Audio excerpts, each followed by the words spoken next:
it's really a pleasure to have you here again with us in the Samena Knowledge Cafe. And today is a very special day because this day's Knowledge Cafe is going to be moderated by the national team from Sri Lanka. So could you please all welcome the national team from Sri Lanka for their contribution? You can just send like a clap or something from the reactions to everyone. All right. Thank you so much. Thank you so much.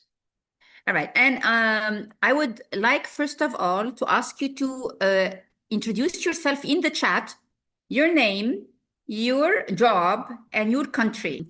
We would be moving on to the program of today. As you can see in the Knowledge Cafe poster, we have 4 presenters of today and a moderator. And the moderator is Dr. Komodo. So I would like to invite Dr. Komodo to take on the floor and to start the moderation of the session. Dr. Komodo, the floor is yours. Dr. Komodo, if you can unmute. Dr. Komodo? So maybe she's facing a technical problem or something.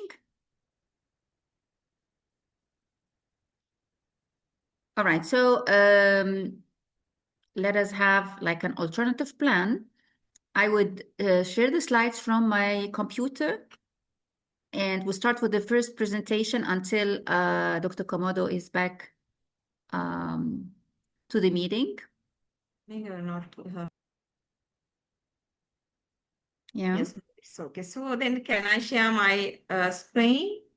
Yes. No, So okay. Sorry, have... Professor. Professor, hello. Dr. Komodo is here. Yes. Sorry, I had a small technical problem to unmute. That's fine. We're happy that you're back. Okay, thank you so much. Okay, ladies and gentlemen, good afternoon, everyone, and welcome to Knowledge Café Session 14 under the KIX EMAP SAMENA initiative. So for those joining us for the first time, the Knowledge Café is a very collaborative learning space, a place where participants from across the South Asia, Middle East, and North Africa region come together to share our experiences, exchange ideas, and reflect on innovative practices in education. So this, we hope today's session, as usual from Sri Lanka, gives you the chance to contribute your voice, learn from others, and carry fresh perspectives back into your own work. So with that, let's begin our discussion for KIX Knowledge Cafe Session 14. I'm Komudu Seniviratna, National Coordinator for the Knowledge Innovation Exchange KIX program of the Global Partnership of Education for Sri Lanka. And I will be moderating the session, and we are truly delighted to bring you this engaging discussion under the theme, Education Policies and Practices Uplifting, Upgrading and Updating the Standards in Education in Sri Lanka. So I hope that this Knowledge Cafe is a very good space for you all for reflection, exchange of ideas, and collaborative thinking around evidence-based innovation in education policy and practice. So now let's begin with our speaker presentation. So our first speaker will walk us through the historical and policy alignment journey of the education sector in Sri Lanka. From foundational principles to modern day reform. The floor is yours, Ms. Jayani. Thank you, Dr. Komudu, for introducing me, and Professor Rasha and Yasmina and all the colleagues. Happy to join with you this Knowledge Cafe session. And then actually, it's highly appreciated this opportunity for getting to share the policy initiatives in Sri Lanka. So later on, Mr. Shant also will be joining with me for further clarifications on policy initiatives and evidence-based planning in Sri Lanka. So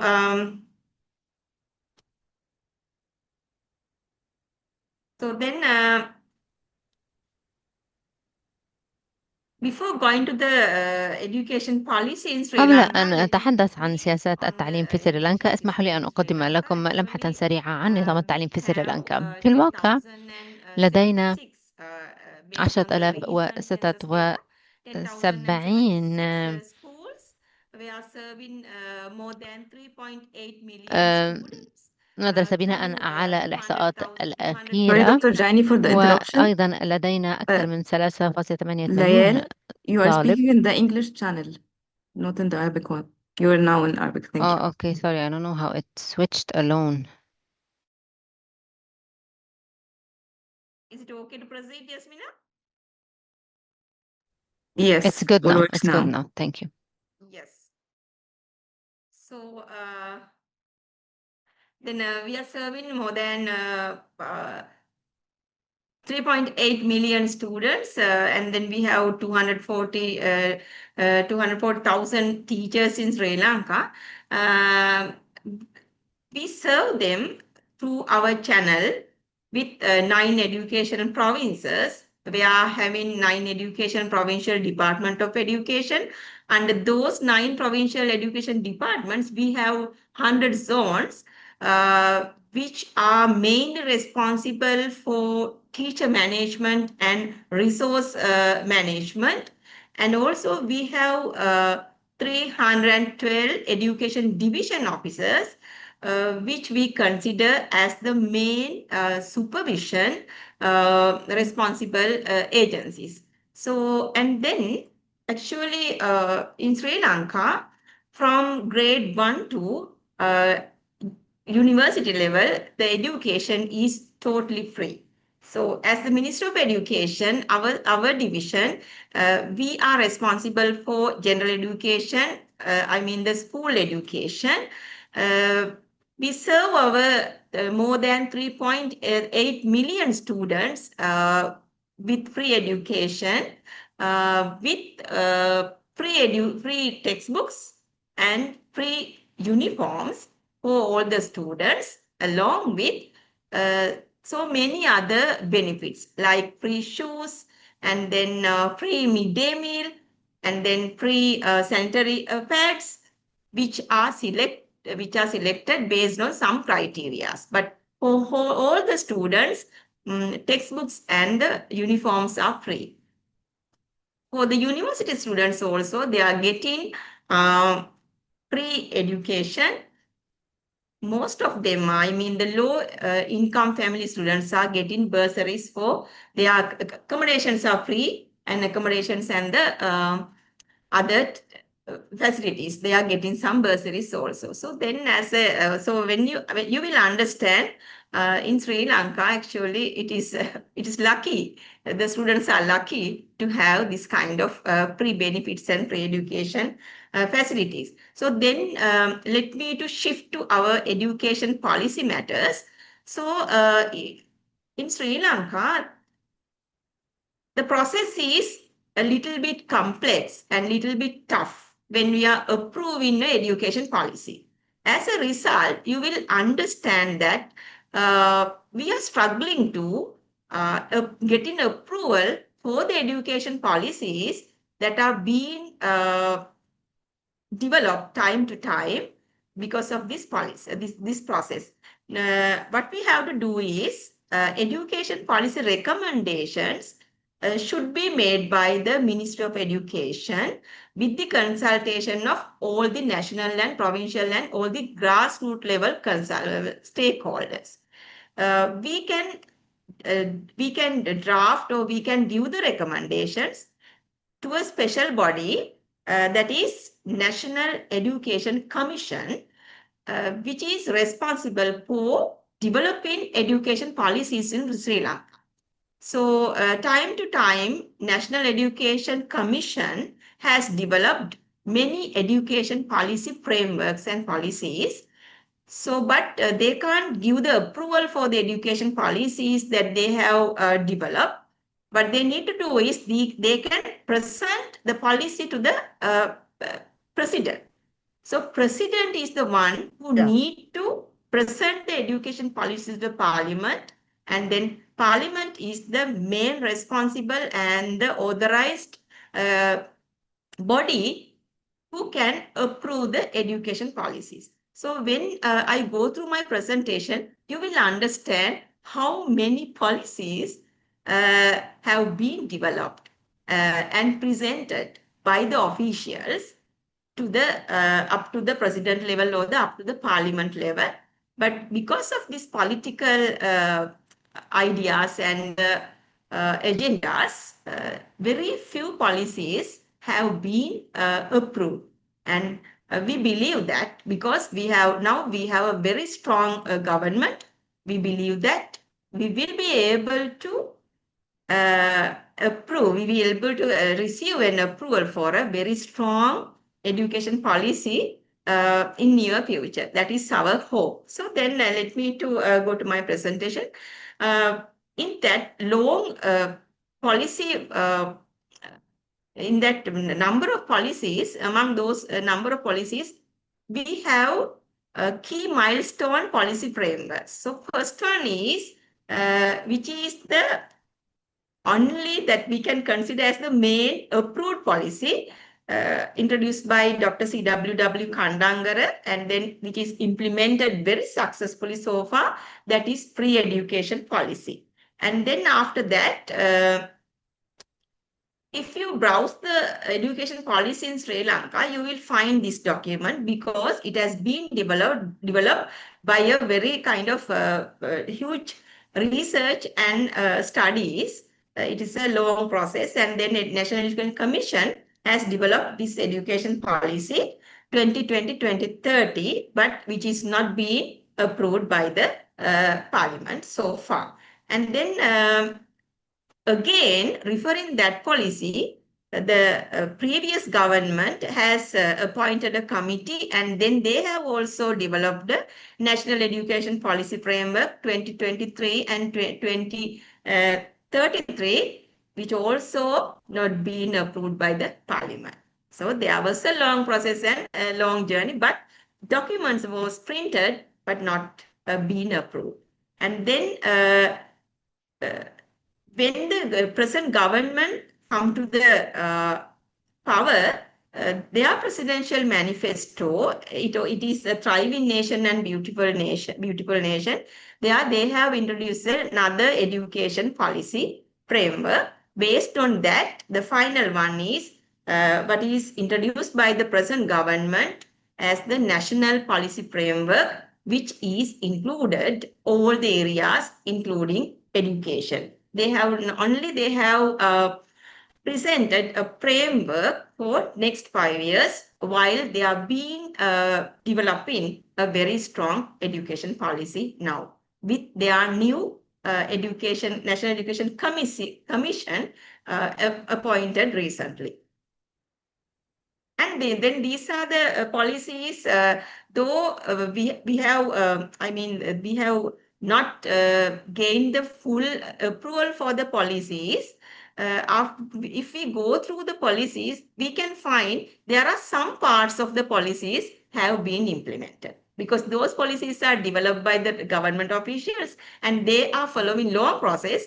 And then before that, getting the cabinet approval or the parliament approval, based on officials' approvals, they have implemented some parts of the policies. So these are the policies that were being approved so far. You can see that free education policy, education ordinance 1939, which is the most base act in Sri Lanka, which is implemented.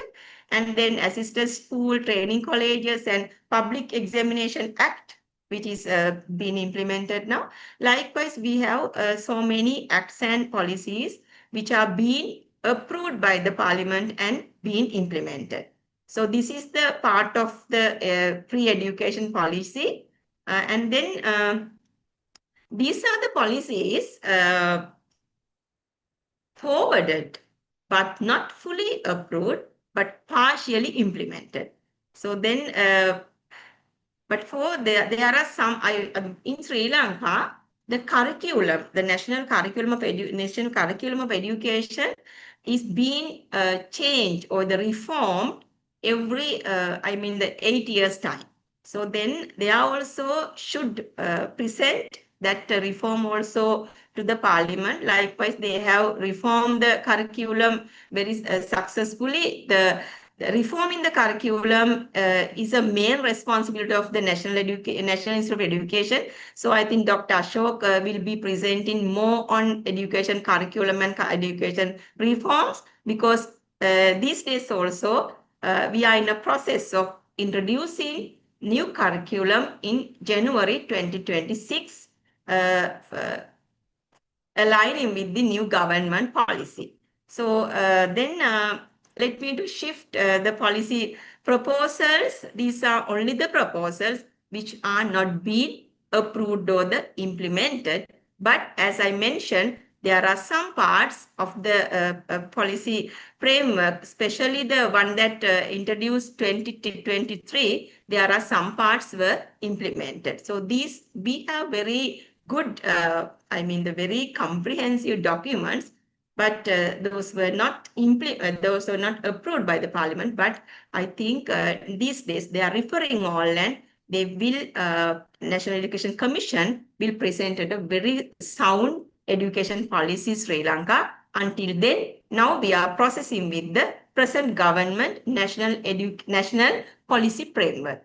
So these are the photographs of the policy frameworks. So you can browse through the internet and refer those. And then these are the main areas on the policy framework. I am not going to read one by one. For the National Education Policy Framework 20 to 2030 has not been implemented, as I mentioned. Based on that, in that time, the President he was not agreed to present the policy framework which was developed with the previous government. Again, he appointed new subcommittee and assigned them to develop the another education policy. As a result, this was the one that subcommittee developed with their intention and that time that government policy in directives. And then also that is also not being implemented because of the new government came to the power. So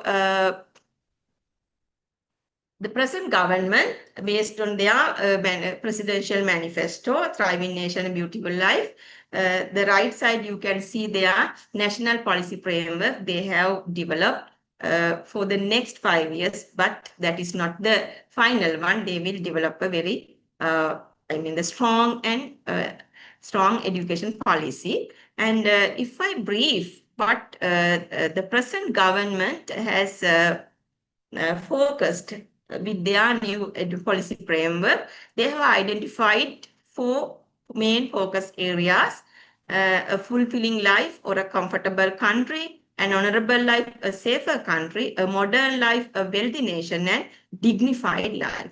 With the focus in the focus area 1, they are talking about the national they are talking about the education.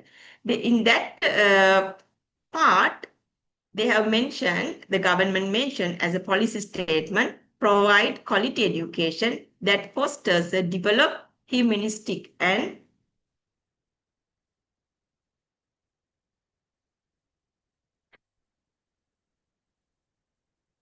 responsible society with the sustainable development and resource management.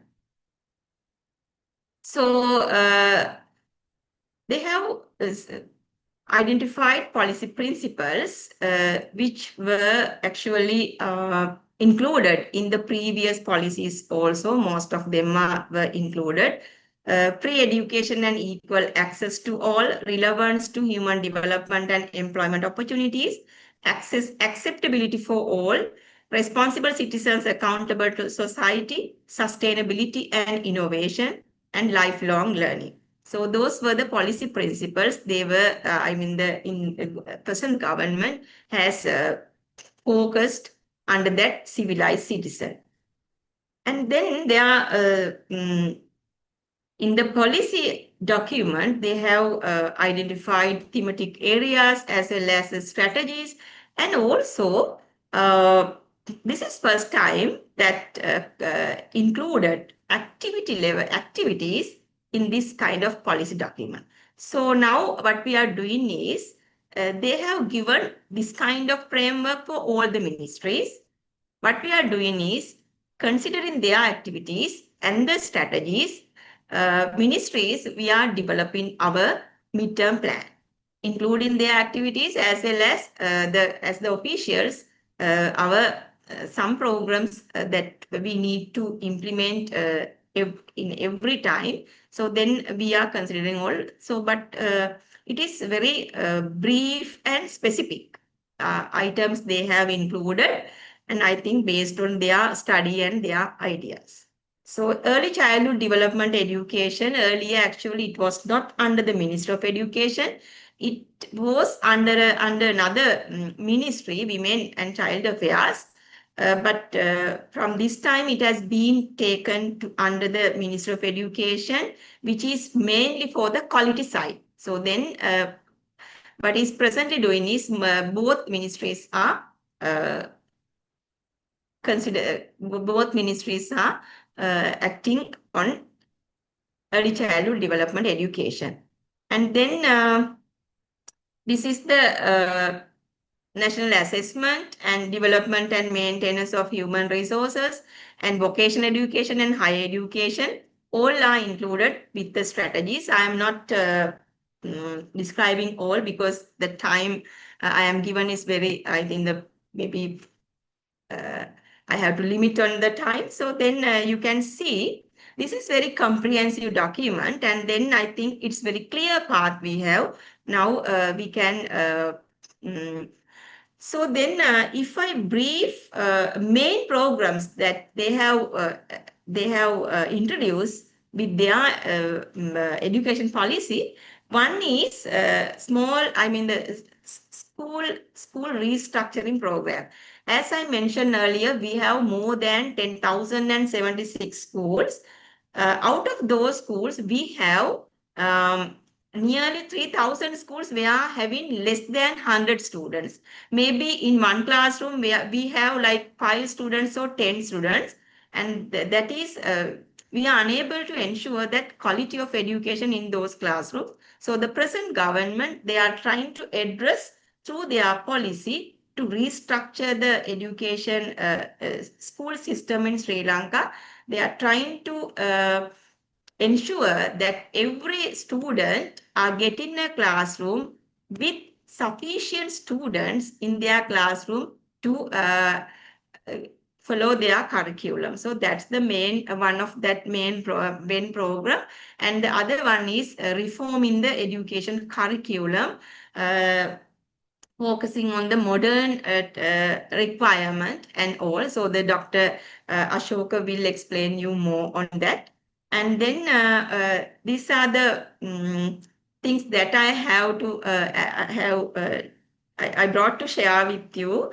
So thank you very much for the opportunity, and my other team members will elaborate on this policy initiatives in Sri Lanka. Thank you very much.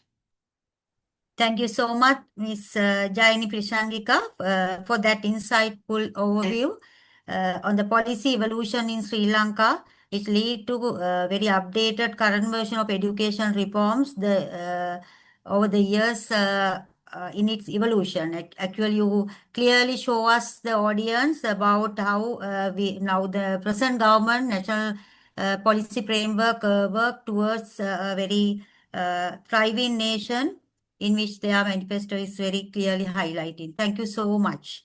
So, ladies and gentlemen, our next presentation focuses on the use of evidence and data is shaping educational policy. This is, I think you all agree with me, this is a very crucial component of effective governance and responsive systems.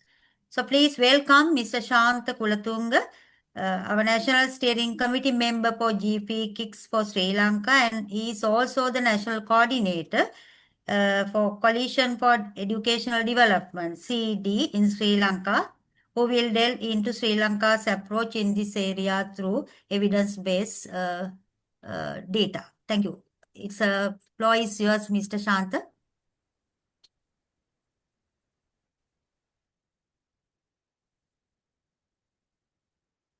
Thank you, Dr. Kumdu, and thank you, Ms. Jayani, for laying the foundation for today's policy discussion. I think I am audible for all of you. Yes, we can hear you, Mr. Shah. we can. Okay. Thank you very much. And I am Shanta Kulutunga, working as a national coordinator for Coalition for Education Development. Coalition for Education Development is a civil society network that working towards to promote quality education in Sri Lanka. So we have been engaged with this sector from 2004. Now it is almost 20 years has gone, and we are continuously engaging with the government and the other stakeholders to promote the civil society participation in developing and implementing and monitoring the education policies in Sri Lanka. So that is our main purpose of the objective of the organization. So the study that I'm going to share with you, the findings, it's also in line with our main goal, that is promoting civil society participation in developing, implementing, and monitoring the education policies in Sri Lanka. So I know this is a kind of challenging target and challenging topic, but we need some data, information for our evidence-based advocacy. For that purpose, we conducted this study. It is called Analysis of Education Policies, Policy Framework, and Reform Initiatives in Sri Lanka. So that is conducted under the EOL funding, EOL project, and it is conducted by Dr. Jayanta Jayasuriya on behalf of CED. So the findings and the recommendation of that I mentioned in this presentation are derived from this particular study.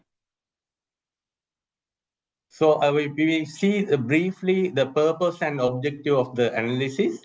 So we firstly, it focused on the study past and present education policies, framework and proposals and reform initiatives. And we try to provide a conceptual framework for education policies. And thirdly, we assess the critical gaps in policy designing, management and capacity and the development cooperation. And fourthly, we identify the strength and gaps in education policies and policy making in Sri Lanka. Finally, we evaluate the impact of past and present education policy framework and proposals and reform initiatives. So those are the purpose and objective of this analysis. And we will see the methodology that we used in this policy analysis study. Actually, we conduct a comprehensive and systematic review of available literature on the education policy. So we receive the support of every government and the other institutes to find out, to locate these literature and policy documents. And after that, we conduct an interview with policy makers, former education policy makers, planners, and technocrats. In addition, we have conducted some consultation with policy analysts, academias, and professionals.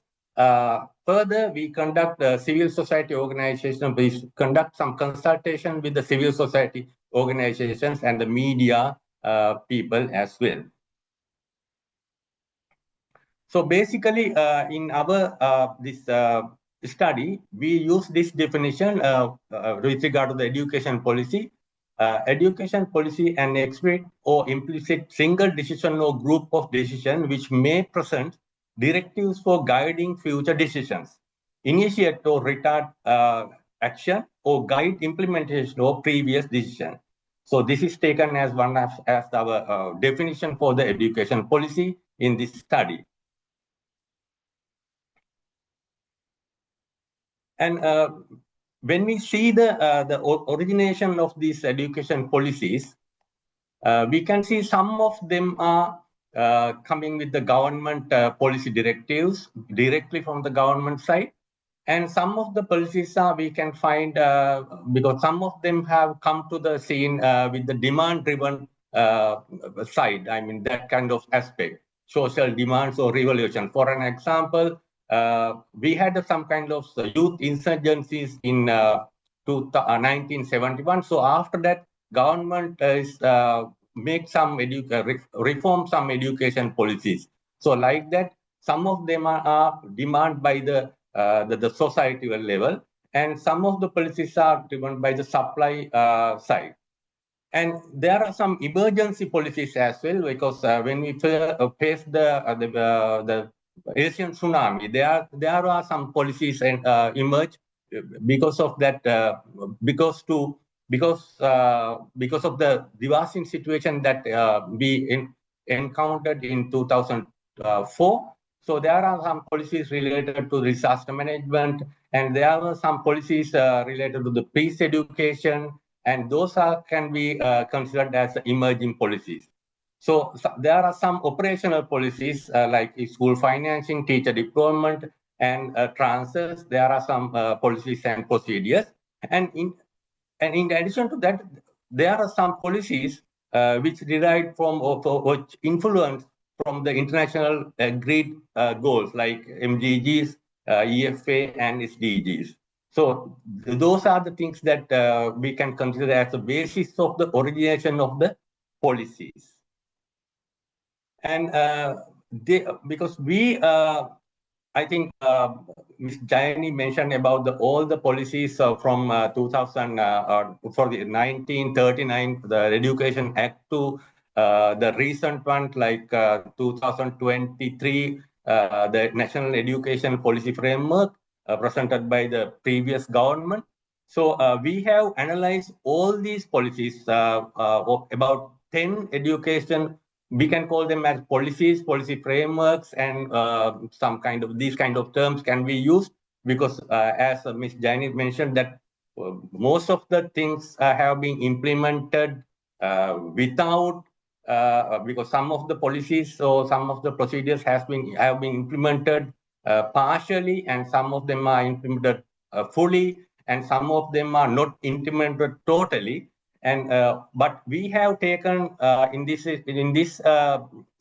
study, we have taken all these policies and frameworks, initiatives, and we have analyzed all these policies using a standard formula or the system.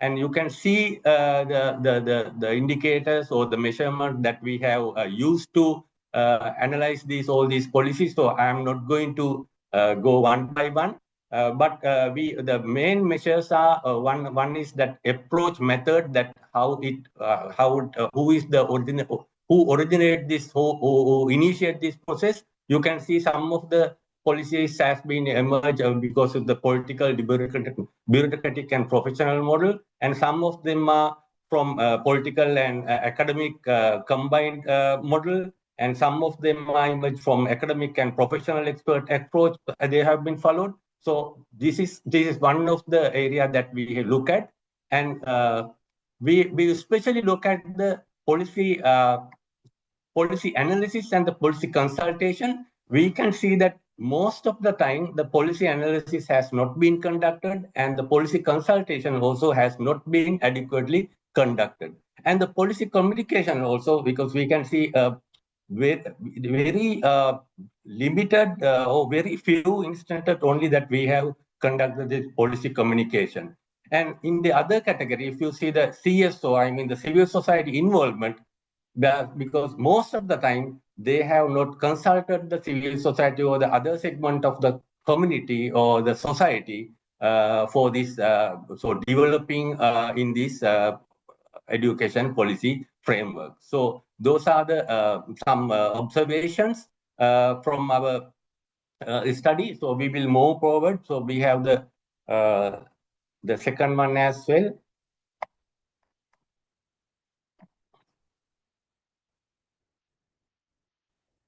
I'm not going to read all these policy framework because we have used the same format or the same formula for analysis, all these things. But the main thing I have to mention is that we are very weak in policy analysis and policy consultation and the involvement of the other parties. I mean the other segment of the community in developing these education policies.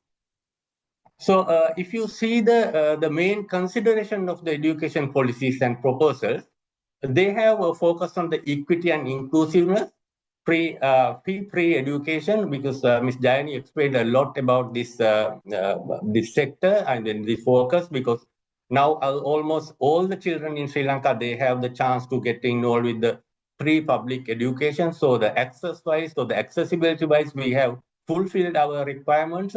But there are some gaps in the quality level, because we are not catering to the current demand of the major, I mean, the labor force, or nationally or internationally. So there are some issues with regard to the quality, I mean, the curriculum, language, teacher matters, and assessment as well. And relevance. Relevance also one of the area that we have considered, we have focused, and we have considered the efficiency as well. Efficiency under that, we have focused on the governance, school management, and the principals, education management and administration, and the resource distribution. So those are the some areas that these policies they have considered in the policy frameworks. So we will move to the next one, and with these findings, actually we have to focus on this. We have to mainly think about these points in evidence-based planning.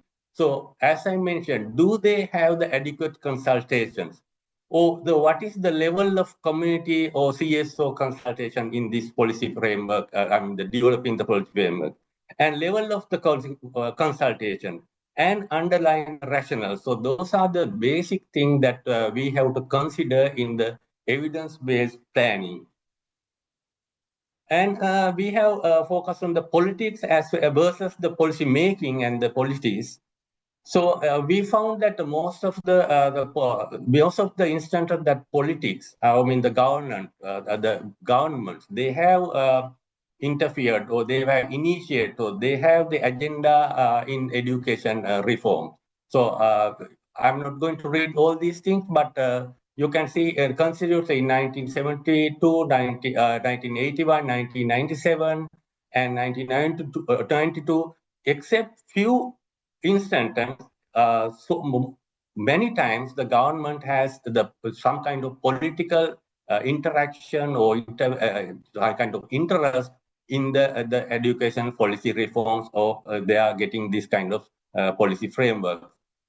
So we will move to the next slide, and we can see there are some international, I mean the development partners, they have also involved and influenced in the implementation of some of the education policies in Sri Lanka, especially primary education, sector-wide approaches, and out of school children, and ICT, school library. Those are the areas that some of the development partners also involved, or they will influence to implementation in this kind of education policies in Sri Lanka. And the citizenship and civil society involvement in policy making and policies.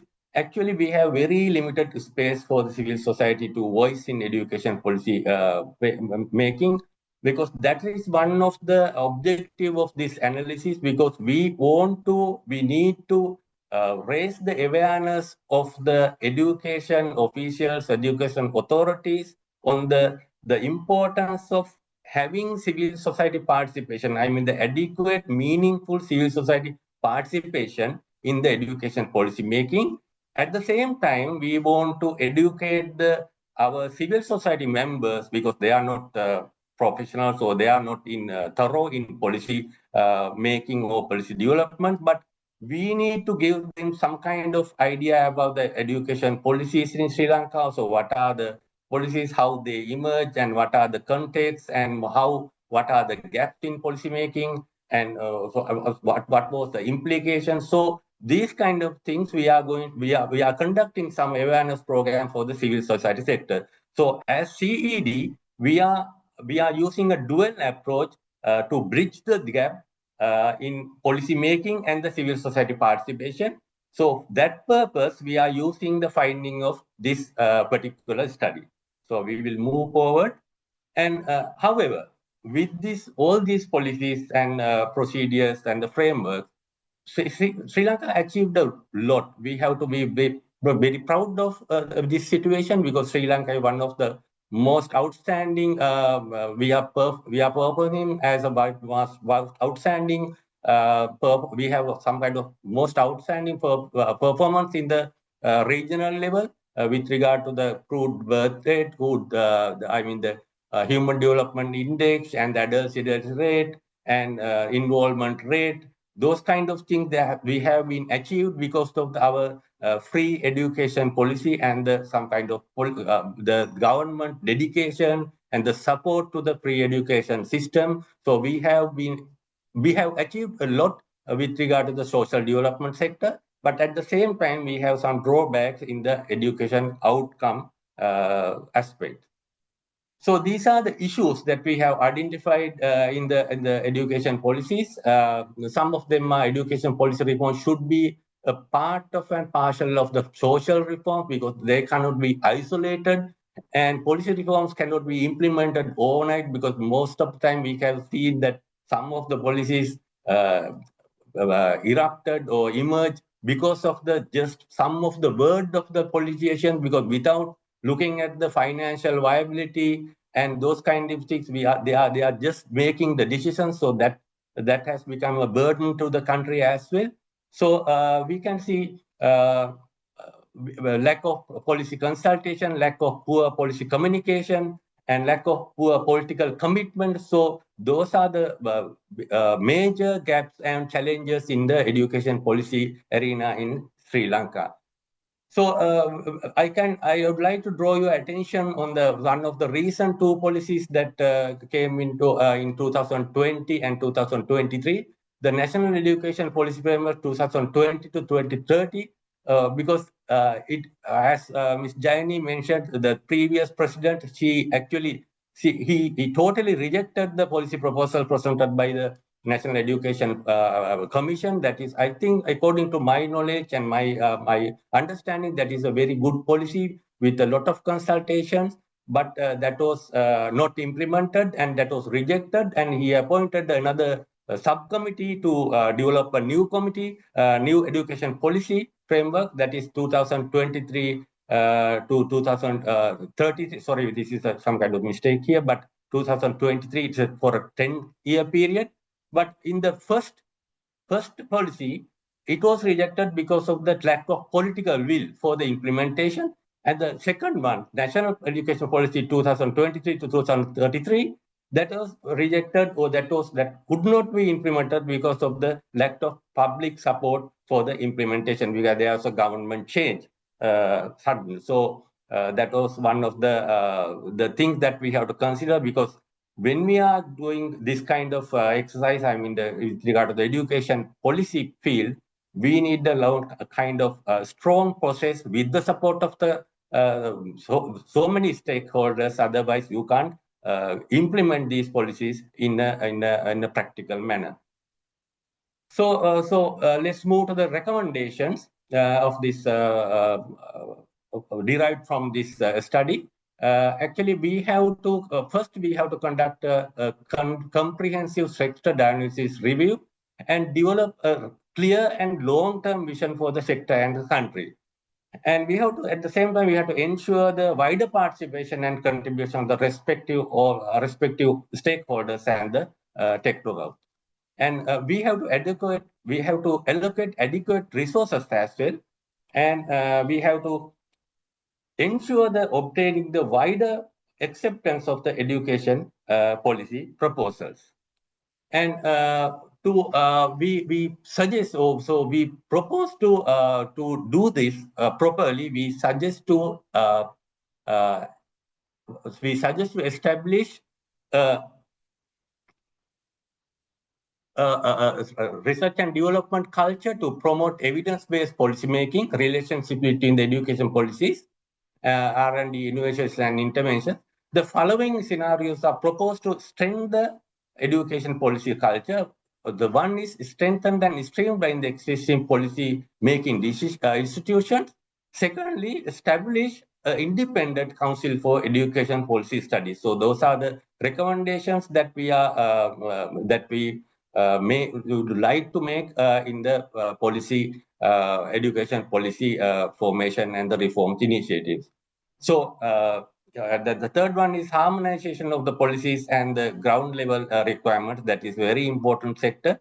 And finally, all these effective policies must be built on evidence and politically feasible and also financially realistic, agreed to by the government and the revenue stakeholders, and consistency among the different policies, plans, and studies. It is also important, and promote standard-driven and outcome-defined policy changes are required, and establishment of the systematic and sustainable monitoring system is very important in implementing all these policies.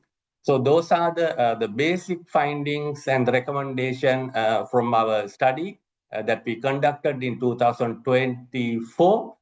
So actually, I have to rush through this presentation because we have given a very limited time frame here. So anyway, you can download the full report from our website, that is www.cdsrilanka.org. So if there are any clarification you need, you can ask me at the question and answer session. Thank you very much for the opportunity. Yes, thank you, Mr. Shanta Kulatunga, for highlighting the role of research and evidence in policy planning, along with the findings of a study of analysis of education policies, policy frameworks, and reform initiatives in Sri Lanka. Actually, you clearly pointed out the significance of civil society involvement in educational policy making. Thank you very much for representing Sri Lankan situation with regard to evidence-based or policy planning. Ladies and gentlemen, now we turn to a unique innovation, the Applied Research Hub, which supports teacher professional development through non-conventional model in the Sri Lankan education system in line with the very current educational reform. Dr. Ashok De Silva, Deputy Director General, Teacher Education and Alternative Education, National Institute of Education, Sri Lanka, will now take us through this innovative model. So, Dr. Ashoka, without taking much time, the floor is yours. Thank you, Dr. Kundu Seneratne. Good evening, all the educationalists, researchers, policymakers joining in this evening. I would like to share Sri Lankan experience regarding our new teacher professional development model that we are going to that we have already started and already implemented in Sri Lanka. So who is going to share my presentation, Dr. Kumadu? Is that me or you want me to share? Yes, you have given the permission, Ms. Jasmina. All right. Okay. All right. Let me share my presentation.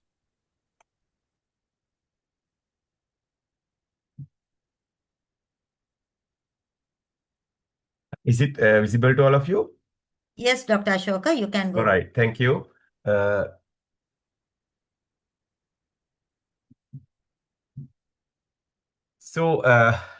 Let me introduce my institute first because I think it's good to know our key responsibilities as the National Institute of Education prior to my presentation. So, Sri Lanka National Institute of Education Sri Lanka is the academic arm of our general education system. That is our school education from grade 1 to grade 13.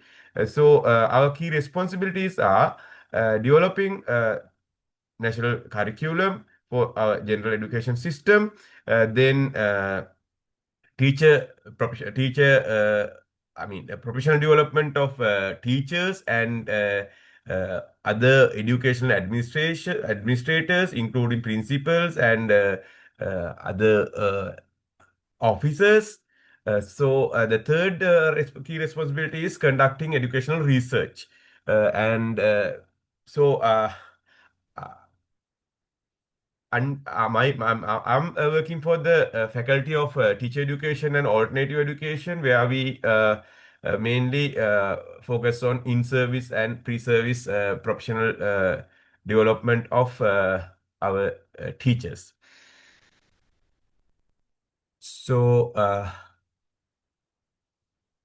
we establish a new mechanism to facilitate better continuous professional development courses and training for our teachers. So that's what I'm going to share with you. And so we initiated this applied resource hubs under the project funded by ADB, the project known as Secondary Education Sector Improvement Program. They had a set of disbursement link indicators under the project and under the third DLI.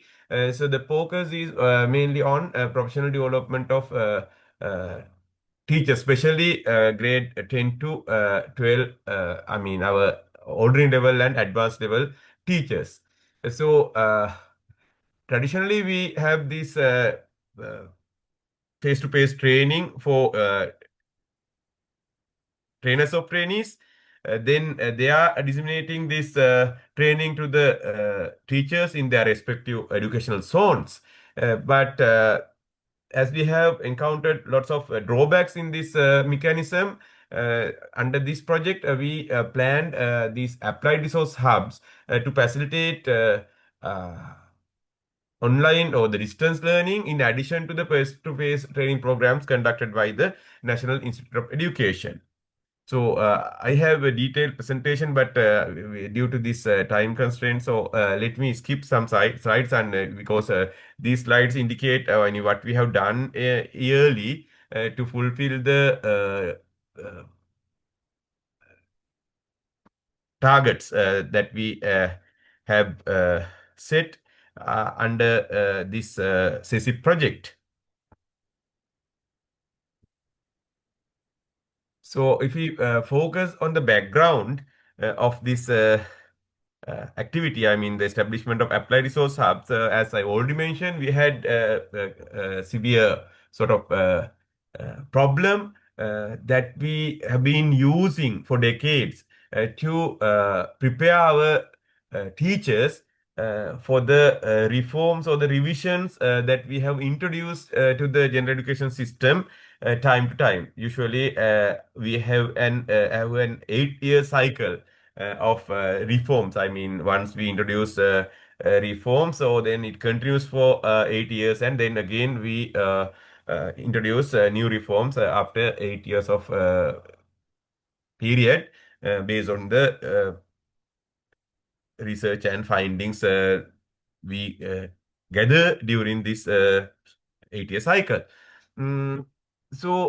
This I mean, maybe in other countries also the same. So we follow this cascade model where we train a group of trainers as nominated by the provinces. Then they are expected to educate, train their teachers in their respective educational zones. So as we follow this model,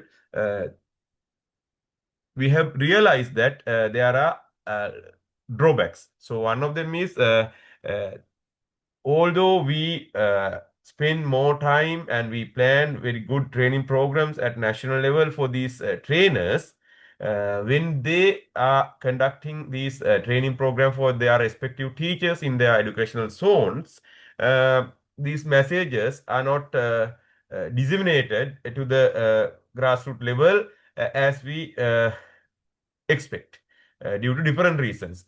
Maybe resource limitations, maybe the probably some the individual differences of these trainers and many other factors. So we wanted to address this issue.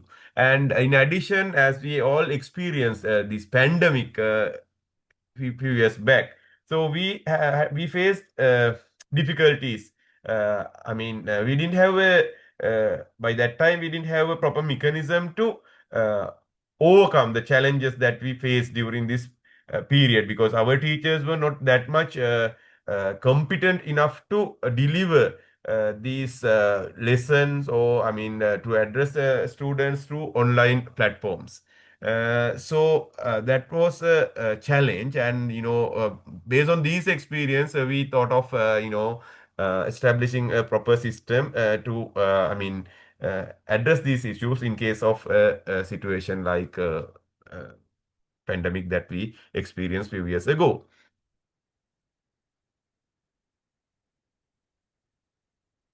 So I will brief this strategic context using a diagram later. So then I think I don't need to spend time on this all these slides. So this if I brief the concept that the idea of this applied resource hub. So we thought of establishing a national level applied resource hub at the National Institute of Education. That is the national hub, and we plan 25 district level applied resource hubs. We have 25 districts in the country, one each, one for each district. So these are the regional applied resource hubs. The plan is to invite teachers to these uh, regional hubs, and we as usual, as our usual practice, we train TOTs at the national hub, National Institute of Education. So then they go to their respective zones and districts. So then they organize their training program for their respective teachers in the regional applied resource hubs, and the national team can, mainly, assist these regional applied resource hub activities through the national hub. So simply this is the mechanism. So purpose I already explained. So if we focus on objectives, so far I focus on the main objective, or the one of the priorities. That means to overcome these weaknesses of the cascade model that we been practicing in the country. By establishing these hubs, we have some other purposes as well. So one is to establish and maintain and strengthen centralized systematic process for professional development and teacher training programs, both in online and offline modes within the general education system. Apart from that, to establish and maintain a platform for innovations and research related to education among educators in order to encourage evidence-based teaching and learning process. So this is not this research related activities are not uh, well established in Sri Lanka, so universities and in IE and some other institutes. So then we individually conduct these kind of research activities, but the participation of teachers around the country is limited, and there is no proper networking system to share their findings, and so through these hubs, we planned a mechanism to share their experiences among their colleagues. In addition, these teachers are of different needs. They have different problems encountered in their classrooms, schools, while they are delivering the curriculum, but there is no proper mechanism to address these issues instantly. there is no proper channel to consult their trainers, I mean, the regional level or the national level. So then through this, we hope to help them. In addition, we want to strengthen the international collaboration. I mean, not only local and national level collaborations, but we want to expand this collaboration towards the globe. So with these objectives, we have a plan. So this is the overall picture regarding our applied resource hub. We have 4 wings under these applied resource hubs, national hubs as well as the regional hubs. So one of them is the professional development wing. So that I already explained in detail. In addition, research and innovation wing, where the teachers will get opportunities to share their research experiences with their colleagues. In addition, help educate wing to support teachers as they encounter difficulties, problems in delivering the curriculum. In addition, we wanted to establish this international collaboration wing to facilitate them to share their experiences with the global context. I mean, with other teachers and other educators in the world.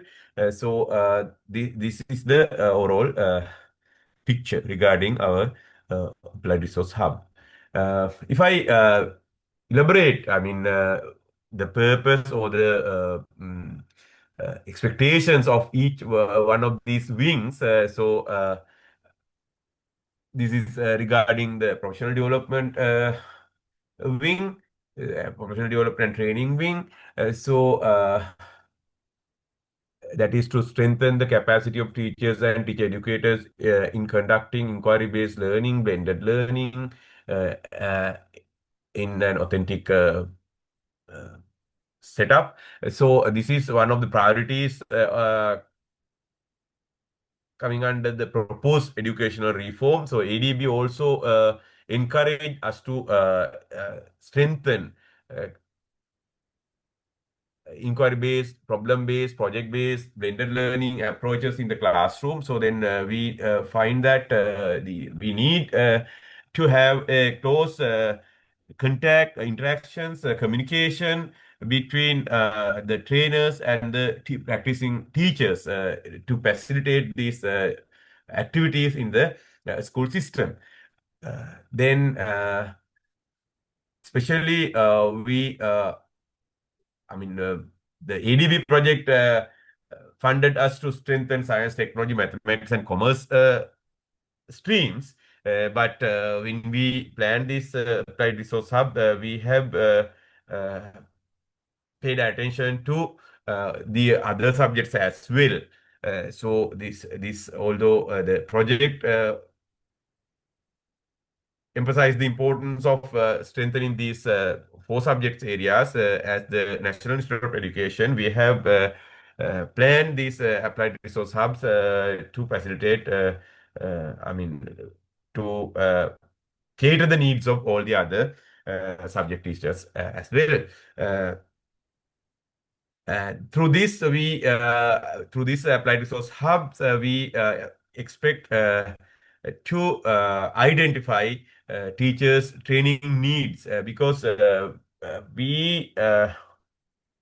especially the National Institute of Education conduct teacher training for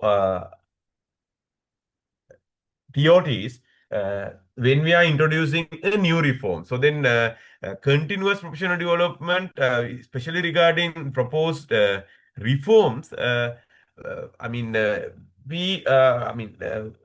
what we have been doing is we train yearly. So because we introduce reforms usually under several stages. So in case if we introduce reforms, our regular practice is introducing reform, I mean, injecting these reform to grade 1, grade 6, and grade 10 in a year. So then the following year, grade 2, grade 7, grade 11, likewise. So then we don't get much opportunities to provide them with a continuous professional development. So then that is why we know through these applied resource hub, we are planning to uh, facilitate continuous professional development for teachers, especially regarding this reform, because we are introducing a huge reform. So we call it a transform. I mean, the theme is tagline is transform education, transform Sri Lanka. So then this is a transformation. It's a huge change in the education system. The forthcoming reform, they're going to be introduced from 2026 onwards. So then it's a huge reform. So then we need to have very close contact with the teachers, and we need to give them a continuous assistance to make this effort a success. So this research and innovation wing, so there are several objectives. So I wonder whether we have enough time to share all these things. Anyway, let me brief a few of them. So we want, I mean, as I already mentioned, teachers by themselves, so they don't initiate much research in case if they follow any professional development course. I mean, either when they follow their master courses or something like that, then only they involve in research. That's the practice. uh, During their in-service courses, they engage in research, but once they are in the service, so then rarely they engage in research activities and innovations. So then we want to encourage them to involve in research and innovation continuously. So then through this research and innovations hub wing, so then we want to change this current practice, and we want them to do more research. Mm, And so when as we are introducing a huge reform, so then there will be lots of sort of regional level or the classroom level, school level challenges.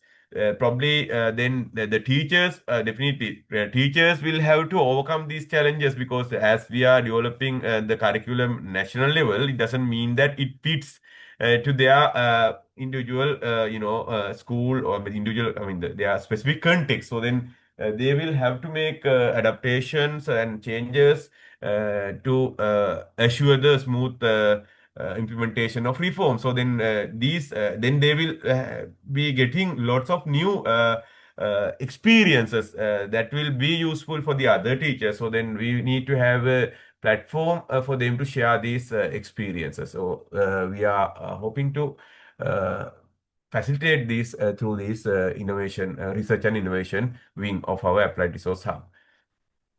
Mm.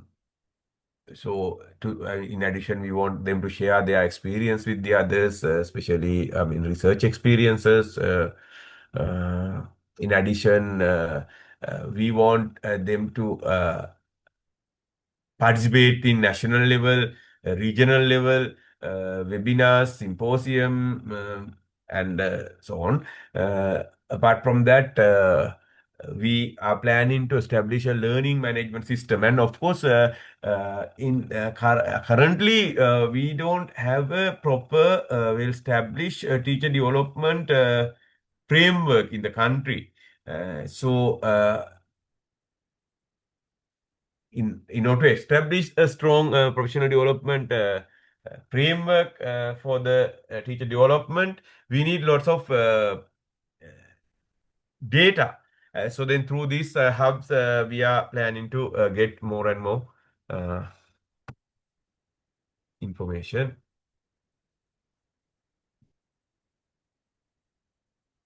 Okay, so I think time is limited. So then, help desk, so to address their needs and problems. In addition, this is something new, international collaboration. So we want to establish a system so that the teachers will get more opportunities to deal with other teachers from the other countries, educators, and all researchers from the other countries. Okay, so then this is the operational, mechanism that we have established, and of course, although I said it's a national hub, so then under this national hub, we have developed several laboratories. That these are also sort of sub national hubs to facilitate subject-based training. So, for instance, under the national hubs, we have science laboratory facilities with the modern technological devices to deal with regional level training centers. So, IT, mathematics, performing arts, technology, geography, language. So these are the laboratory facilities and the sub hubs developed at the national level. At the National Institute of Education. Similarly, we have these district level applied resource hubs, and together with these regional hubs, we have developed similar facilities in the region. Simply what we are planning is, in case if one district is planning a science training program here at this science laboratory, so then through the national hub, so this through this national science laboratory, we can directly communicate and facilitate the training. So then simultaneously we can assist other subject training as well. And in case if several districts organize a science training program on the same date, so then through the national science laboratory facilities, we can address all those districts simultaneously. So this is the idea of especially disseminating with the teachers. This is this is the idea, and so then we have done a lot by now. We have staff. We have identified staff to function these hubs. The center managers and trainers, technical staff and supporting staff. So we have trained all of them now, and we have provided the modern technical devices to assure the continuous, the smooth function of these hubs. These are the list of material provided to the national hubs, regional hubs, and those laboratories. And this is our current status. So then we have already established both national and district level hubs, and we have appointed staff for both levels. And now we are in the process of training our teachers. The teacher trainers under all subjects, because we are getting ready to introduce reforms in 2026 in grade 1 and grade 6. So then we are in the process of training these TOTs, and once they start their regional level programs at these hubs, so then we are ready to support them. The national teams are ready to support them. So this is where we are now, and that's what I wanted to share with you. And later, in case if you have questions, so we think we can have a discussion. So thank you very much for joining. Thank you.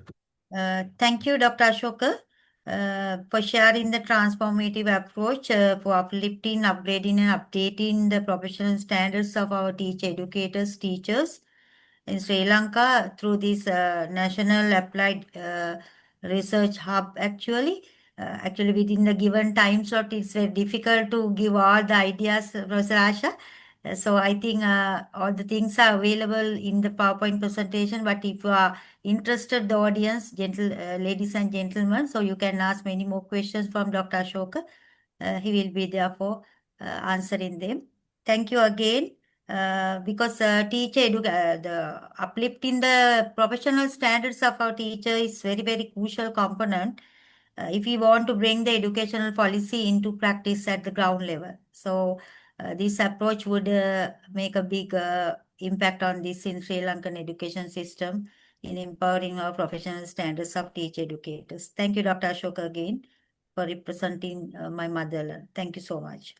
So our final presentation, ladies and gentlemen, comes from an exciting KIX multi-country research project, SIPCA, which focuses on inclusive play-based transitions to preschool education.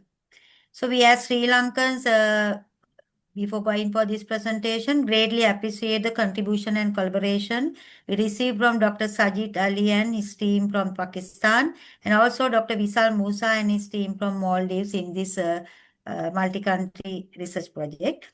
So please welcome Mrs. Tiromi Indigavela, our Senior Lecturer, Department of Social Science Education, Faculty of Education, University of Colombo, my colleague in the same university, Sri Lanka, and Mrs. Indigavela is the Principal Investigator and Consortium Team Member for Sri Lanka of the KIX Multi-Country Research Project, SIPCA, who will share updates on the on this impactful initiative with you all in the audience. So, Mrs. Tiromi Indigavela, the floor is yours. Thank you so much, Dr. Komodo, National KIX Coordinator. Good afternoon, good evening. Thank you very much for giving this opportunity, Dr. Rasha and the Knowledge Café team, distinguished colleagues, policymakers, researchers, and all the colleagues and participants. Good evening and good afternoon. Shall I share the presentation? Yes, you can share. Okay.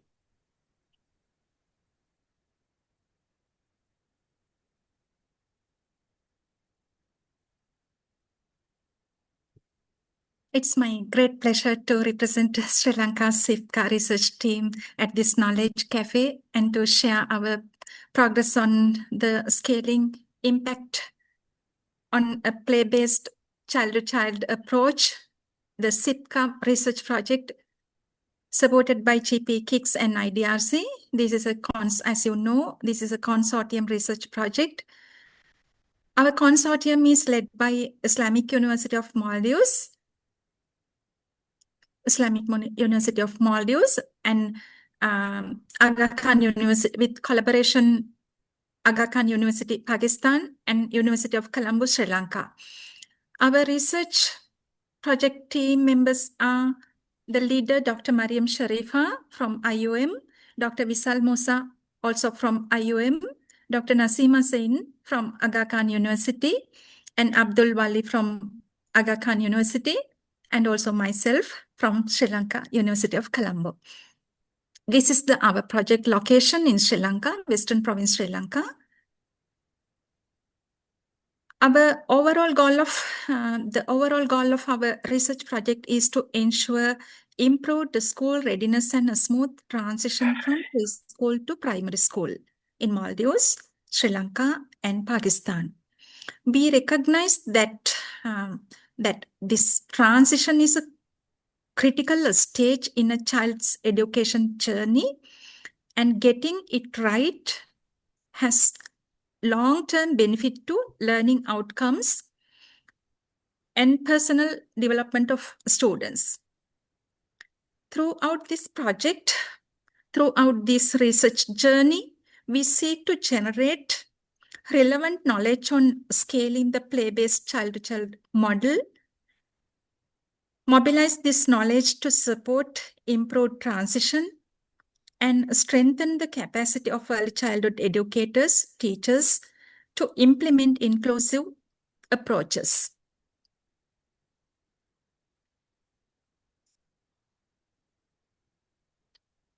I definitely know you will be curious what is child-to-child interaction, child-to-child interaction. Child-to-child model is that model is built on the principle that children can be powerful agents of learning and change when they support each other, by interacting peers adult students and younger learners. Peer-driven learning, empathy and social skill development, leadership and mentoringship, community building. You will see on the slide through a play-based activity, children are learning, younger learners and elder facilitators are learning, interacting throughout an intervention process.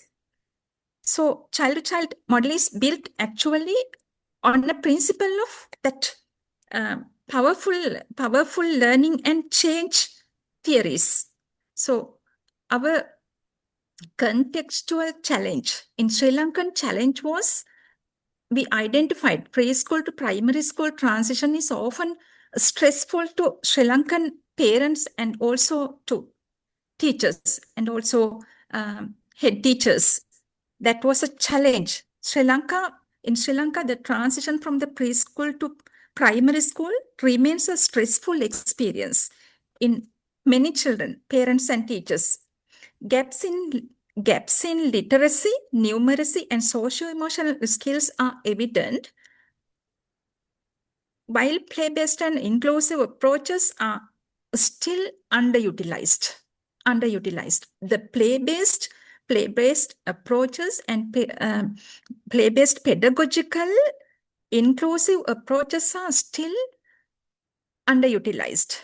So although in Sri Lanka education policies since 1990s, I went through the policy documents Ms. Jaini presented. I went through all the policy documents when I'm searching the literature for this research study. In 1990s, after the 1990s policies, all those policies have emphasized the importance of play-based learning and child-to-child approaches. There remain a significant gap in the level of implementation, not the documentation level. Very, very comprehensive documents, as you presented, all the documents are very comprehensive, and also they have emphasized the play-based inclusive pedagogical approaches, models. But in the practical manner, we can see the gaps. For this, to overcome that challenge, we planned this research as a consortium. The project designed as this. Our project has been carefully structured into 3 phases to ensure the systematic evidence-based approach for all 3 countries. Phase 1, design phase. Phase 2, training and testing phase. Phase 3, impact evaluation and consolidation phase. Altogether, in Sri Lanka, for our sample for this research, we have selected in a scientific manner, as you saw on the previous slide, in the Western Province, we have selected 325 preschool children. They are directly engaged in this study with 81 grade 6 school, general school facilitator students. They are guiding them once a week per hour, once a week per hour. They are interacting. The C2C approach allows older students to take on leadership roles, while the younger learners benefit from relatable play-based support. That's the significant thing. The younger facilitators, grade 6 students, are developing their leadership, communication, and social emotional skills by interacting, play-based support, by interacting with younger learners. In short, the design ensures a structured process, starting with careful planning, moving into inclusive training and testing. And finally, consolidating through rigorous evaluation, ensuring that the intervention is not just tested, but ready to meaningful scaling up. That is our target, our goal. actually not just test. That for the scaling up, our research project, the main focus, significant focus of the research project is scaling up, how to scale up. I will explain.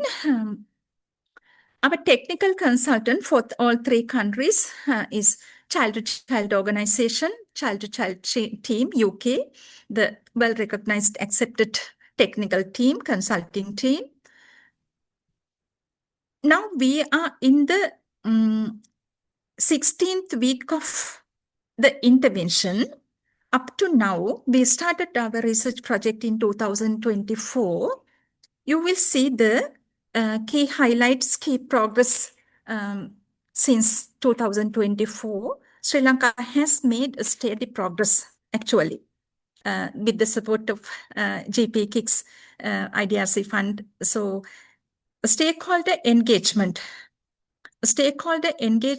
through national and provincial consultants, ensuring a strong alignment with Ministry of Education, National Education Commission, NIE, Western Provincial Department of Education, Women's and Child Affairs Ministry.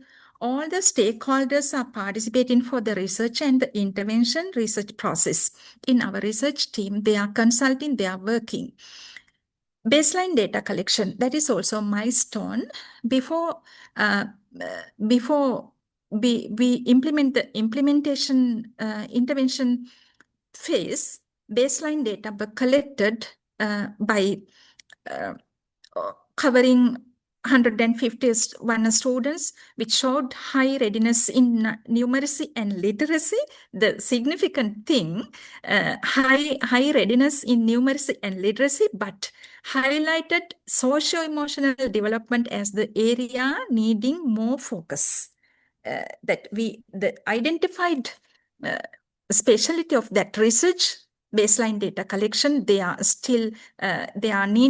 area needing more focus, socio-emotional skill development. Throughout the project, we have aligned our curriculum materials, harmonized materials with the national early childhood framework and the curriculum development framework and grade 1 curriculum in all 3 languages. In Sinhala, Tamil, and English also. And also the capacity building, if I come to the point, including 5-week online child-to-child training, play-based child-to-child training, a foreign exposure visit to our selected teacher to Islamabad, and local workshops for teachers and ministry officials, even Ministry of officials, Women's and Child Affairs Ministry officials. And also we can see the in upcoming slide, I will show what are the gains that we have up to now. The major focus of our research is knowledge mobilization. That is a target. That is our main focus.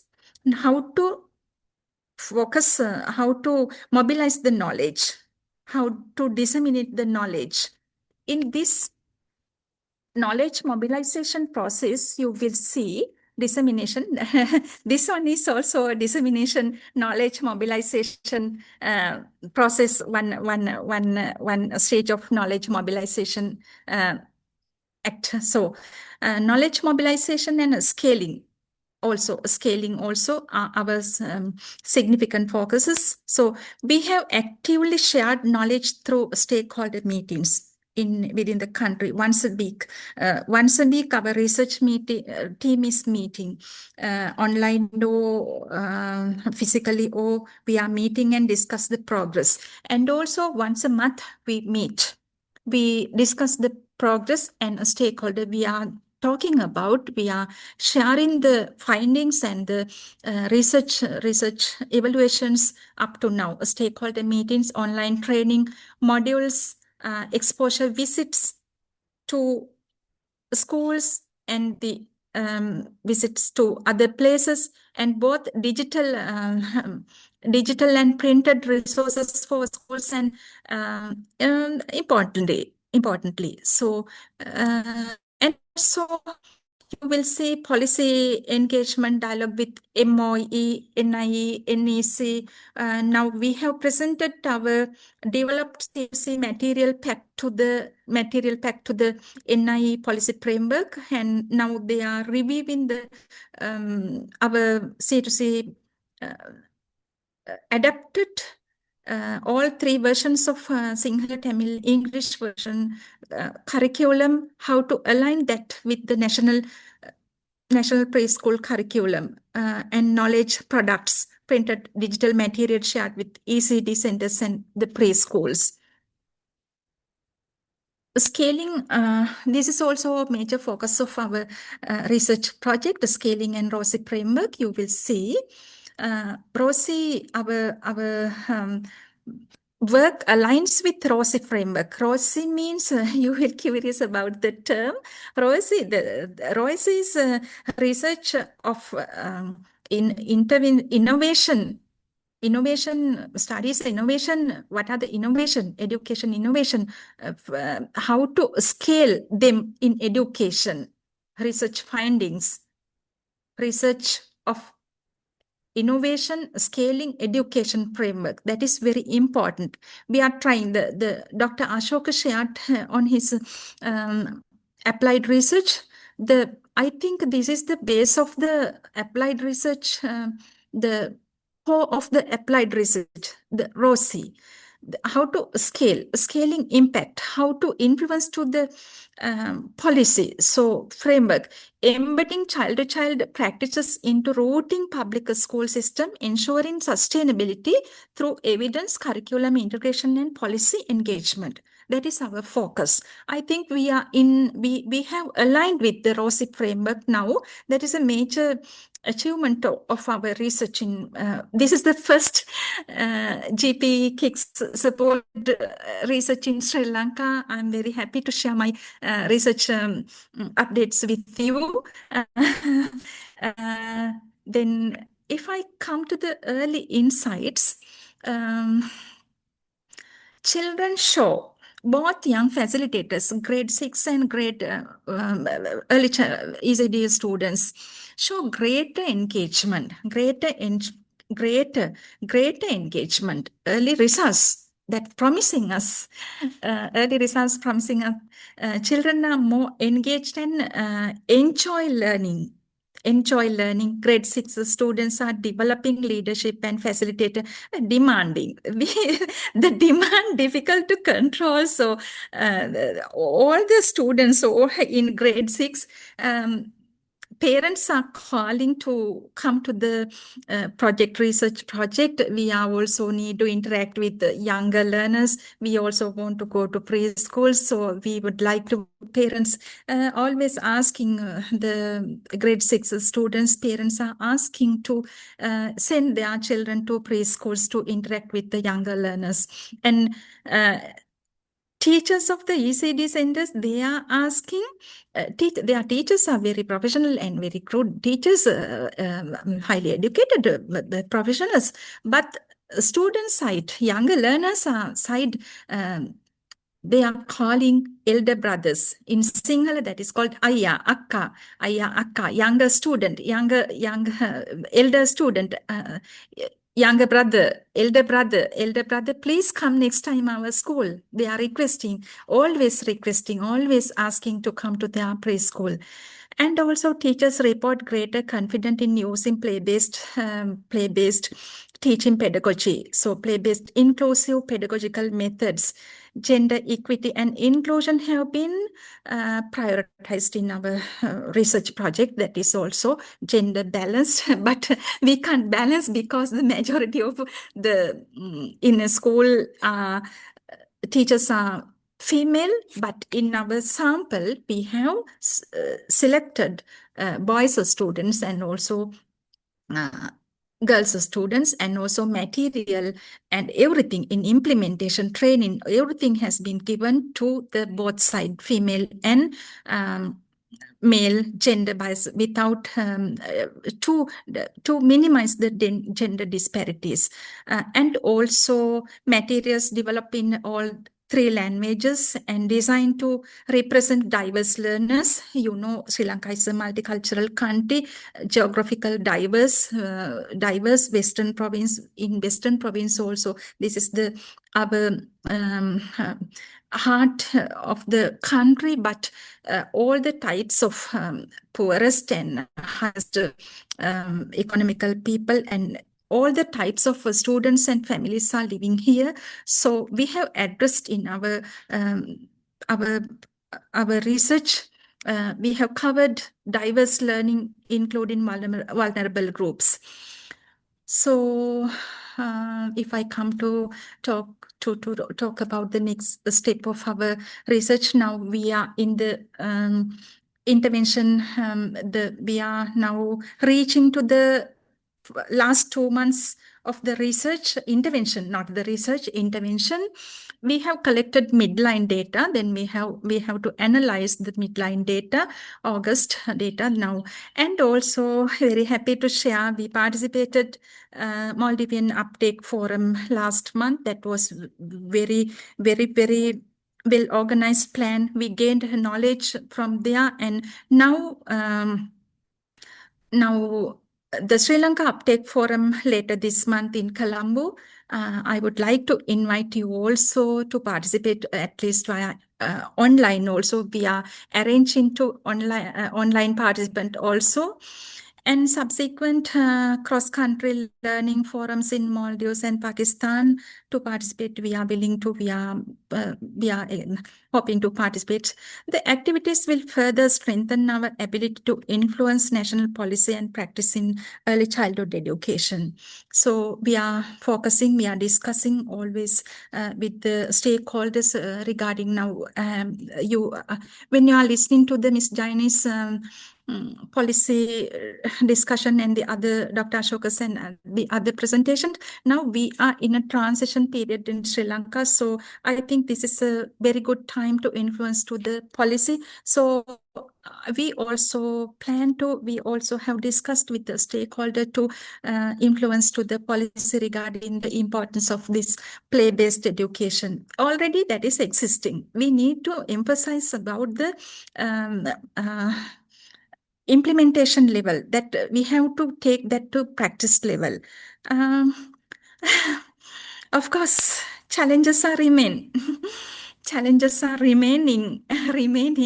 So shifting school calendars, lack of some awareness among teachers, among at the beginning among students, among teachers, among parents, among officials also was a challenge. Teacher workload, very heavy workload to teacher. This is an extra burden, extra workload to teacher. Language translation and connectivity issues when we are planning to meet via online. Every Wednesday we take online discussion with our teacher group, intervention group, every Wednesday at 8 to 9, 1 hour. So we have developed a mobile app also. So, but connectivity problem is very challenging thing. So, and logistical constraints. Yet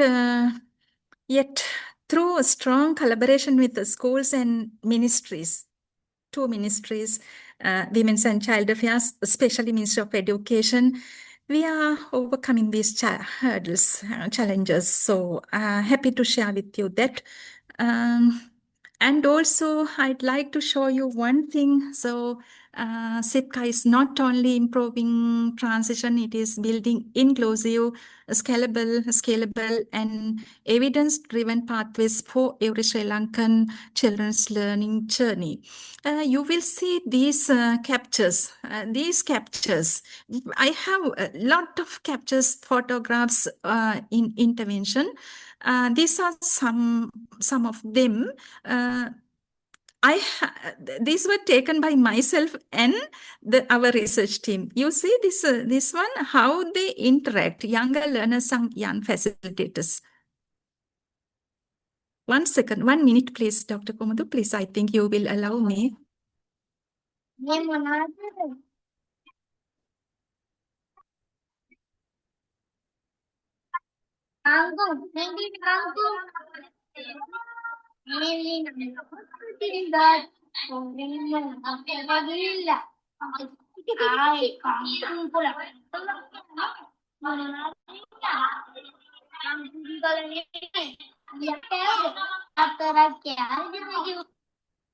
Okay. Our special gratitude to KIX GP and ITRC ministries of all three education ministries, all three countries, and other ministries, other related institutions. Thank you so much giving this opportunity about to share about our Sitka research project, Sri Lankan updates. So I think you will have many questions to ask. Then thank you very much for giving me the opportunity. Thank you, Ms. Tirovi Nigahawila, for that very dynamic presentation and for highlighting cross-country learning and inclusive practices with the audience. I think you will have many more questions in the chat box. I will come in the Q&A session. So we now open the floor for questions and reflections. So please feel free to raise your hand using the Zoom raise hand feature, or else you can post your questions in the chat. Already, I think, Professor Asha, we have many few questions in the chat. So shall I take them first?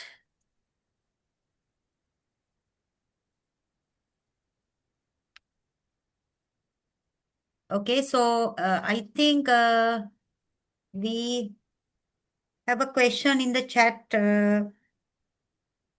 from Lubna Shashi.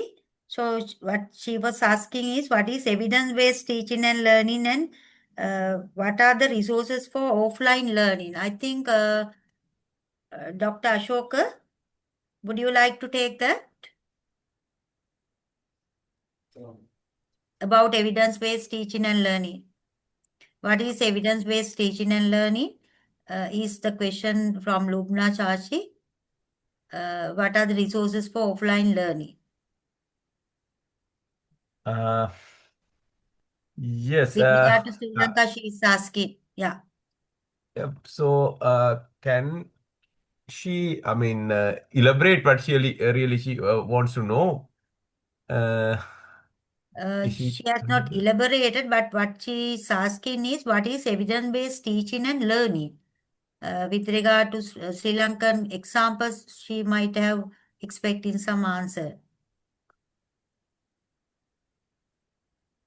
Yeah, so then evidence-based teaching and learning. Yeah, okay. So, of course, I explained during my presentation, we have a limited interaction with our teachers, especially during the implementation stage. Our interactions is at a minimum level. So then that's a challenge. So then in case if we want to continue our teacher training based on the evidence, I mean, so the challenges that they encounter in the classroom, as well as the measures they have taken to overcome the challenges. So then we can provide them with effective training. So then at the moment, we don't have a proper mechanism to get this evidence from the teachers. So then through this applied resource hub mechanism, we are planning to have more data and I mean the experiences sharing through this platform. So then I think I mean among teachers they can share their experiences, as well as they can share their experiences with us. I mean the national team or the provincial TOTs. So then they can address their needs, and we can provide more practical and powerful training So that's one point. Yes, And the no, other yes, question is regarding cascade training model. cascade and the offline, right? Yes, in the same Yeah, question resource by Inna, offline. there was what are the resources for offline learning? So I saw one of other gentlemen also raised a problem. So how we are going to uh, uh, address especially this skill training through this online platform. So our plan is to train our TOTs well, and they will be physically available at the regional applied resource hubs to support their teachers. I mean, they will organize training program based on the training they gain at the NIE. So then they will organize these training programs at their respective places. Then they are physically there to support teachers because they have got the training from NIE.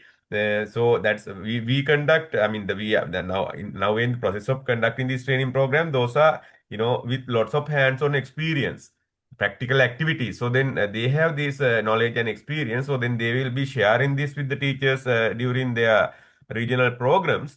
So the national team is also there to provide. The necessary guidance and demonstrations also possible through the mechanism that we have proposed. Thank you, Dr. Ashoka. I think there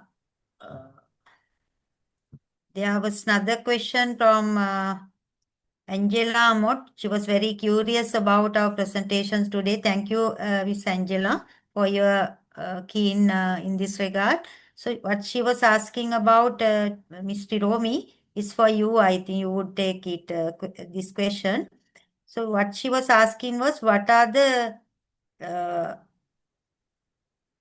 innovation child-to-child practices? So she would expect some examples from our side, from Sri Lanka, what we have practiced. Okay, thank you, Dr. Kamudu. The peer tutoring, peer tutoring learning, that is developing foundational skills. All the elder facilitators, YF students, younger facilitators guide preschoolers in a playful way, numeracy and literacy activities. Example, counting games with stones and shells and matching things, the fables and things, counting games. Storytelling and role plays, always role plays and storytelling. Young facilitators narrate the stories, so act out a small plays with younger learners joining in.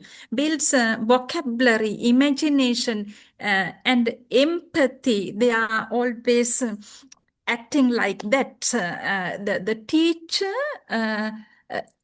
grade 6 teacher and pre-primary teacher, there is a discussion before the session, once a week session before the intervention hour. They are discussing how to develop, how to guide the younger facilitator, the grade 6 students, how to give empathy, how to empower the younger facilitator in both groups. And also another example, collaborative play-based learning. YF students always lead groups, game, puzzle, building blocks, and related things. Buddy system, we use usually the buddy system, small groups. In one group, 4 younger students and young facilitator, 4 younger learners and 1 younger facilitators during that activity. Community and cultural activities also we can take as an example. Joint songs, dancing, and play-based activities actually encourage integrated knowledge and cultural pride. They have to develop their cultural pride also. These are some examples I can remember. Thank you, Uh, Ms. Romi. and I And can see another yes, question no. also for me. Can I answer for that also Yes, in Mr. simultaneously? Mohammed So, Abdul is asking about what is the measurement tool we have measurement used. tools. Yeah. The three countries, Okay. Maldives and Pakistan and Sri Lanka, three countries are using the same standardized tools to measure literacy, numeracy, and socio-emotional skills. Standardized three toolkits for students, and the other measurement also teachers interview and parents also for all the measurement tools. Then we have taken that standardized tools to our context. We have adapted in our research team two specialist consultants from all the stakeholders are participating for the participated for the adaptation and contextualizing process. That is a great, wonderful experience that the well-developed, standardized the credit should go to the Maldivian team. They have taken a standardized toolkit and we standardized to our Sri Lankan context in all three languages, Sinhala, English, and Tamil. We familiarize those tools with our teachers and enumerators. I think at the beginning, baseline data collection, we did a great job. Now we are we are getting ready to collect the final data after the 25th week completion of the intervention. Thank you Thank you, Mr. Kiromi, for the updates.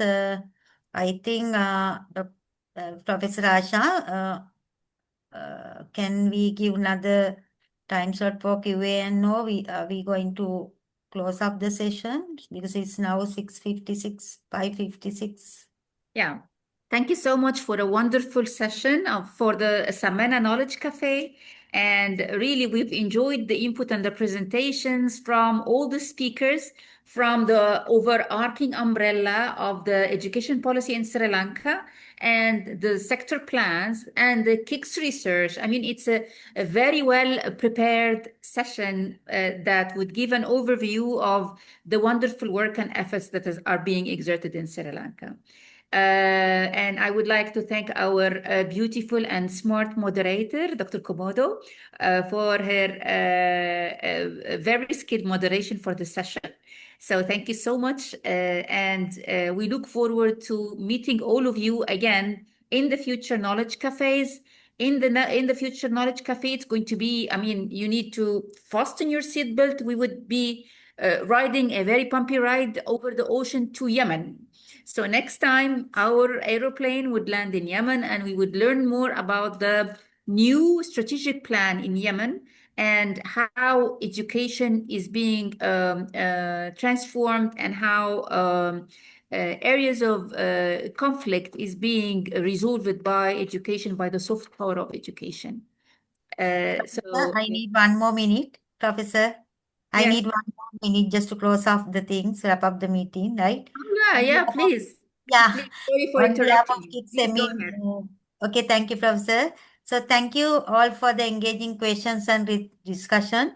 So today's session was has spotlight is Sri Lankan's education ecosystem, showing you how policy alignment, research, innovations, and inclusivity are all converging to uplift learning outcome and professional standards in the educational system in Sri Lanka. So on behalf of KIX EMAP Samena, I would like to thank all our speakers for their valuable contributions and all of our audience for your active participation.